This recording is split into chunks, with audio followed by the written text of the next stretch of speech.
Hello everyone, welcome back to my channel Hanna spoken English. ఈ రోజు వీడియోలో గ్రామర్తో Telugu to English sentence framing ఈజీగా చేయడం నేర్చుకుందాం.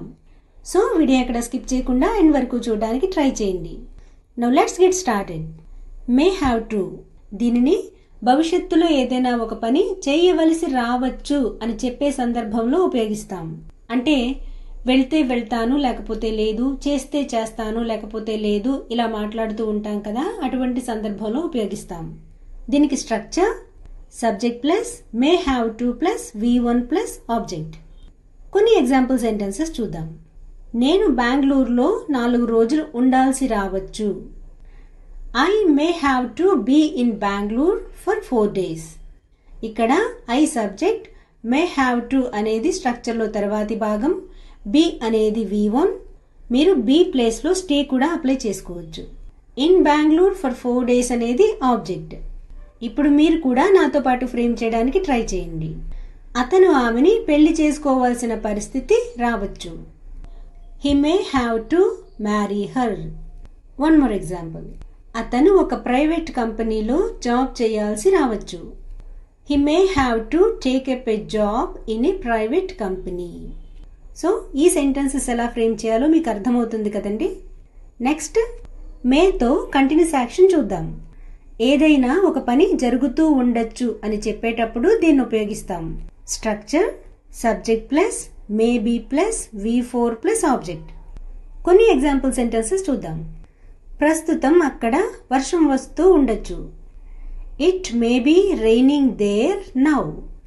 సో వర్షం గురించి మాట్లాడుతున్నాం కాబట్టి ఇట్ అనే సబ్జెక్ట్ అప్లై చేసాం. మేబీ అనేది స్ట్రక్చర్లో తర్వాతి భాగం, రైనింగ్ అనేది V4, దేర్ నౌ అనేది ఆబ్జెక్ట్. నాతో పాటు మీరు కూడా ఫ్రేమ్ చేయడానికి ట్రై చేయండి. ఆమె క్లాస్ తీసుకుంటూ ఉండొచ్చు. She may be taking class. అతను పని చేస్తూ ఉండొచ్చు. హీ మే బీ వర్కింగ్ లేదా he may be doing work. ఇప్పుడు was to and were to. గతంలో ఒక పని జరగాల్సి ఉన్నప్పుడు కానీ ఆ పని జరిగిందో లేదో మనకి తెలీదు. సో అటువంటి సందర్భంలో వీటిని ఉపయోగిస్తాం. Structure subject plus was to or were to plus V1 plus object. I he she it name కి was to అప్లై చేస్తాం. యూ we దే నేమ్స్ కి were to అప్లై చేస్తాం. ఎగ్జాంపుల్. అతను నిన్నే రావాల్సి ఉంది అంటే వచ్చాడో లేదో మనకి తెలీదు. He was to come yesterday. మరికొన్ని ఎగ్జాంపుల్స్ చూద్దాం. వాళ్ల వివాహం పోయిన వారం అన్నవరంలో జరగాల్సి ఉంది. Their marriage was to take place at Annavaram last week. వాళ్ళు నిన్న ఉదయం ఇంటర్వ్యూకి హాజరు కావాల్సి ఉంది. They were to attend interview yesterday morning. So sentences ఎలా ఫ్రేమ్ చేయాలో మీకు అర్థమవుతుంది కదండి. ఇప్పుడు హ్యాడ్ టు, గతంలో ఏదైనా చేయాల్సి వచ్చింది అని చెప్పేటప్పుడు హ్యాడ్ టు ఉపయోగిస్తాం. అంటే పరిస్థితుల ప్రభావంలో జరుగుతుంది కానీ మన ఇష్టంతో మాత్రం ప్రమేయం ఉండదు. సో అటువంటి సందర్భంలో హ్యాడ్ టు ఉపయోగిస్తాం. Structure subject plus had to plus V1 plus object. ఆమె జాబ్ కోసం ఇంగ్లీష్ నేర్చుకోవాల్సి వచ్చింది. She had to learn English for job. అతను ఆమెని పెళ్లి చేసుకోవాల్సి వచ్చింది. He had to marry her. So ఇక్కడ అతని ఇష్టంతో ఎటువంటి సంబంధం లేదు, పరిస్థితుల వల్ల చేసుకోవాల్సి వచ్చింది అని చెప్తున్నాం. Last example. నేను అప్పు చేయాల్సి వచ్చింది. I had to borrow. Next had టుతో క్వశ్చన్. దీనిని గతంలో ఏదైనా పని చేయాల్సి వచ్చిందా అని క్వశ్చన్ చేసేటప్పుడు ఉపయోగిస్తాం. Structure did plus subject plus have to plus V1 plus object. ఇక్కడ స్ట్రక్చర్లో డిడ్ అనే హెల్పింగ్ వర్బ్ అప్లై చేస్తున్నాం కాబట్టి సబ్జెక్ట్ పక్కన హ్యాడ్ టు కి బదులు హ్యావ్ టు అప్లై చేయాలి. ప్రాక్టీస్ కోసం కొన్ని ఎగ్జాంపుల్ సెంటెన్సెస్ చూద్దాం. మీరు అక్కడికి వెళ్లాల్సి వచ్చిందా? Did you have to go there?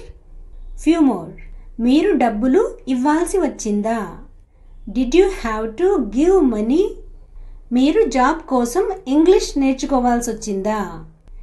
Did you have to learn English for job? Now last structure WH questions.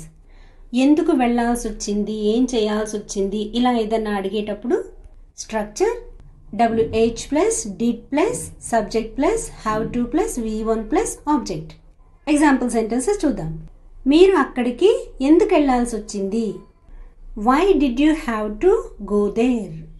నాతో పాటు మీరు కూడా ఫ్రేమ్ చేయడం మర్చిపోకండి. అతను ఏం చేయాల్సి వచ్చింది? What did he have to do? Last example. మీరు ఇంటర్వ్యూలో ఎంతసేపు ఇంగ్లీష్లో మాట్లాడాల్సి వచ్చింది? How long did you have to speak in English in the interview? So friends, మీకు ఈ క్లాస్ అర్థమైందని నేను అనుకుంటున్నాను. మీ వాల్యుబుల్ కమెంట్స్ ఏమైనా ఉంటే కమెంట్ సెక్షన్లో తెలియచేయండి. నా వీడియో కనుక మీకు నచ్చినట్లయితే తప్పకుండా లైక్ చేసి, షేర్ చేసి, సబ్స్క్రైబ్ చేసుకుని పక్కనే ఉన్న బెల్ ఐకాన్ని ప్రెస్ చేయండి. Thanks for watching and see you in the next video.